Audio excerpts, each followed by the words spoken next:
Untuk mengetahui motif penganiayaan dan juga perampokan terhadap penyandang disabilitas ini, kita sudah terhubung dengan Kapolres Pematang Siantar, ada AKBP Yogen Heros. Selamat malam Pak Yogen. Ini dua pelaku penganiayaan penyandang disabilitas di tempat umum, lokasinya persisnya di mana Pak ini? Dan juga bisa diceritakan mungkin Pak, kronologis kejadiannya seperti apa sih Pak? Iya, malam Bang Reza. Jadi kejadian pada hari Minggu pagi ya, sekitar jam 5 sampai jam 6 lah. Itu korban adalah seorang tunawisma yang memang sering mencari barang bekas di seputaran jalan di Kota Pematang Siantar. Kemudian dia beristirahat di depan salah satu toko di Jalan Kartini, Pematang Siantar. Saat sedang tidur di situ, datanglah dua orang pelaku ini melihat korban sedang tidur dan ada uang yang dipegang sekitar 200.000. Maka kedua pelaku ini kemudian mendekati korban, terus kemudian menarik jaketnya dan kemudian memukuli, menendang untuk mengambil atau merebut uang tersebut. Karena si korban tetap berusaha mempertahankan sehingga terjadi pemukulan dan penendangan berkali-kali. Akhirnya kemudian pelaku dapat mengambil uang tersebut. Dari keterangan para pelaku, apakah mereka sudah memprofiling si korbannya ini atau itu hanya perbuatan yang yang bersifat sporadis begitu, langsung di tempat kejadian melihat si korban ini?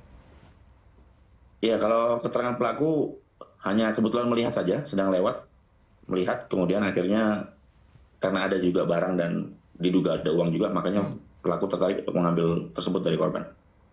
Kalau dari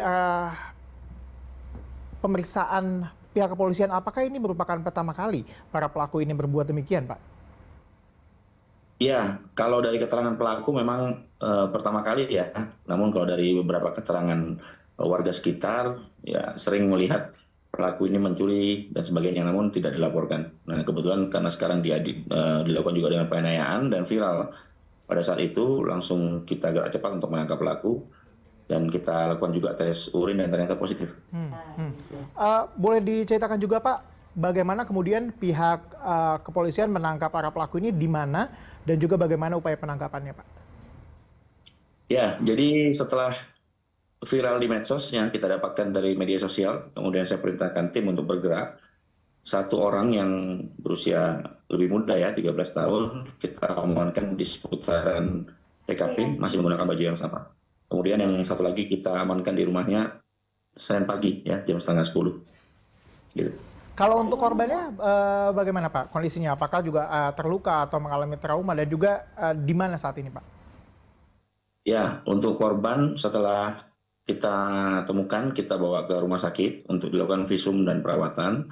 Sekarang korban dirawat di salah satu rumah yang memang biasa digunakan dia untuk beristirahat. Ada warga yang memang kasihan terhadap bapak ini, kemudian dirawat di sana sampai sekarang. Untuk luka-lukanya lebam-lebam di sekujur tubuh aja, belakang tubuh terutama. Baik Pak Yogen, terima kasih banyak atas informasi yang telah Anda sampaikan di Berita Satu Malam. Selamat tugas kembali Pak.